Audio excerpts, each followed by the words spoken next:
أن لا إله إلا الله وحده لا شريك له وأشهد أن محمدا عبده ورسوله لا نبي بعده.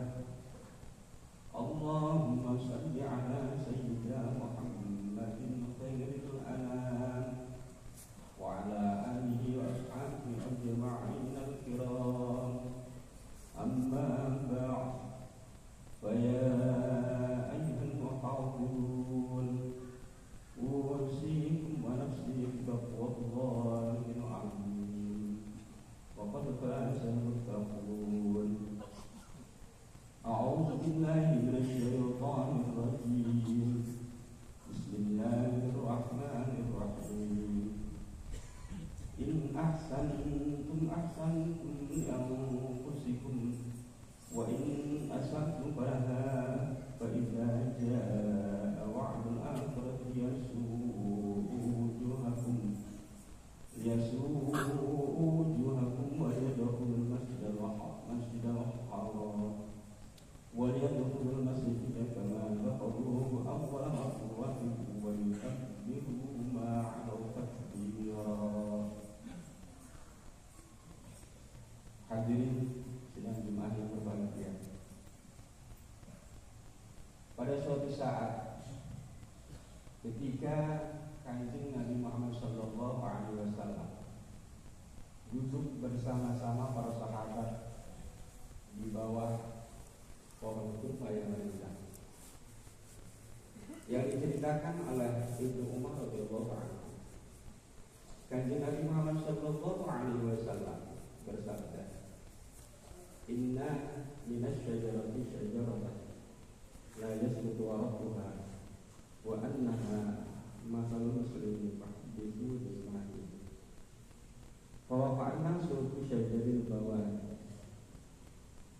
Kanjeng Rasul sallallahu alaihi wasallam bersabda, sesungguhnya dari pohon-pohon itu terdapat sebuah pohon yang tidak pernah gugur daunnya, dan sesungguhnya pohon itu adalah perumpamaan seorang muslim.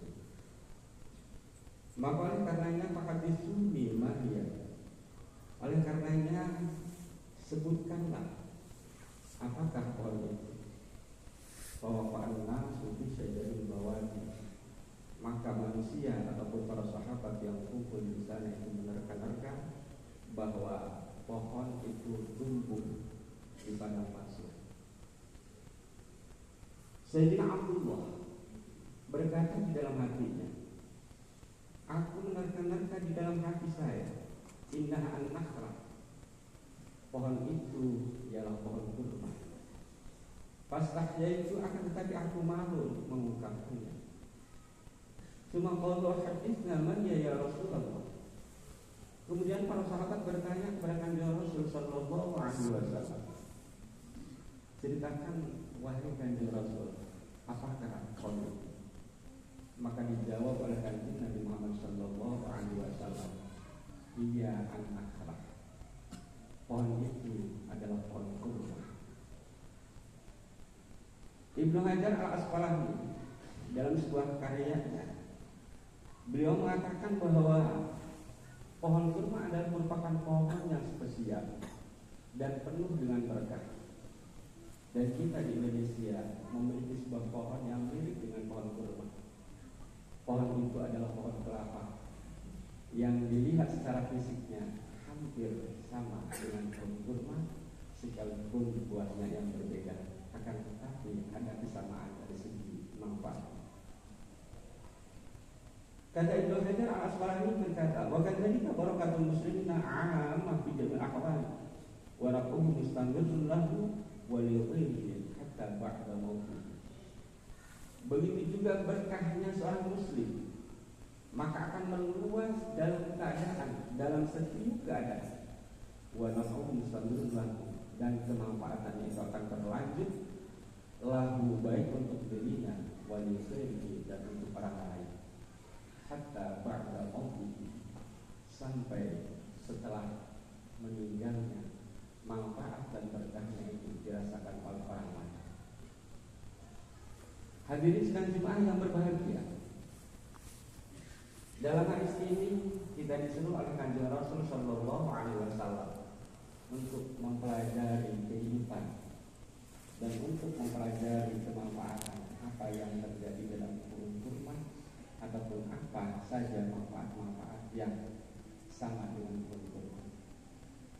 Kita lihat pohon kelapa, bahwa pohon kelapa itu memiliki akar yang menghunjam di dalam tanah dengan kekuatan yang sangat. Itu menandakan bahwa seorang muslim harus memiliki akidah yang kuat, keyakinan yang kuat, dan memiliki prinsip yang kuat. Kemudian pohonnya tumbuh subur di berbagai daerah, baik di daerah pegunungan, di daerah pesisir, bahkan di daerah yang sangat terjal sekalipun. Bahwa pohon kelapa itu adalah pohon yang subur tumbuh di segala area. Begitu juga seorang muslim, dia harus bisa hidup dalam keadaan apapun dan harus bisa memberikan manfaat dan kepada siapapun. Kemudian kita melihat juga bahwa pohon kelapa itu memiliki daun-daun yang tidak mudah untuk potong. Sekalipun daunnya itu kita kelihatan melambai-lambai, tertebak oleh angin, juga tidak pernah potong, bahkan sekalipun angin besar, kebanyakan itu sudah pernah potong. Dan itu menandakan bahwa seorang muslim itu harus teguh dalam pendirian, harus memiliki kebenaran dan teguh dalam kebenaran tersebut. Kemudian daun kelapa itu dapat digunakan untuk dijadikan alat, untuk dijadikan hiasan, dan juga untuk dijadikan tebusan makanan. Itu artinya seorang muslim harus mampu melindungi dirinya sendiri, melindungi orang lain dari teriknya panas matahari ataupun dari teriknya kehidupan, dari dinginnya alam, ataupun ketika orang memiliki pertolongan, membutuhkan pertolongan, maka seorang muslim harus mampu mengayomi. Kemudian dari segi makanan, daun kelapa itu dapat dijadikan bungkus makanan, dan bahkan ketika makanan-makanan tersebut dibungkus oleh daun kelapa, maka akan menarik selera makan. Itu artinya ketika seorang muslim maka harus menjadi orang yang tahu persis apa yang harus dimakan. Makanan itu harus makanan yang halal, thayyiban, ataupun ngerti terhadap hukum dan harus dipakai.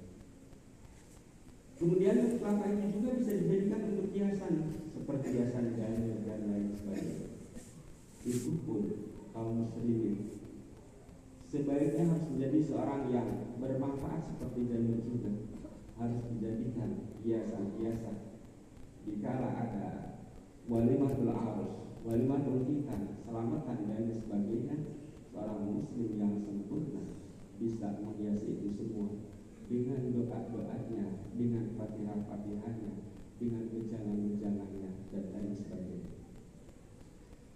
Kemudian kita lihat buahnya, bahwa di dalam buah kelapa itu terdapat beberapa unsur.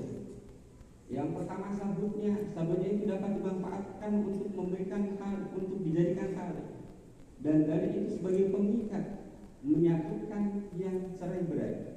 Maka seorang muslim pun yang sempurna harus bisa mensatukan orang yang dalam keadaan cerai-berai dalam pendapat dan mampu menyatukan dalam satu ikatan. Kemudian kita lihat ada lagi di tengahnya itu batoknya. Batok itu pun dapat digunakan untuk berbagai macam kebutuhan kita, seperti untuk mencibuk air ataupun untuk keperluan lain. Dan kita lihat juga di tengahnya itu ada daging kelapa, dan ini memberikan satu energi yang luar biasa. Seorang muslim harus memiliki energi, kekuatan, kemampuan yang bisa bermanfaat pada diri sendiri dan bermanfaat pada orang lain. Kemudian ada airnya. Air itu adalah air murni. Ini menandakan juga bahwa hati seorang muslim itu harus air yang murni, harus memiliki sanubari yang suci, yang bersih, dan mampu menyegarkan orang-orang yang kehausan, orang-orang yang kepanasan, bahkan sekaligus air kelapa itu mampu dijadikan obat, mampu mengobati orang lain yang sedang kesakitan. Itulah kanjeng Nabi Muhammad Sallallahu Alaihi Wasallam menyuruh kepada kita untuk belajar kepada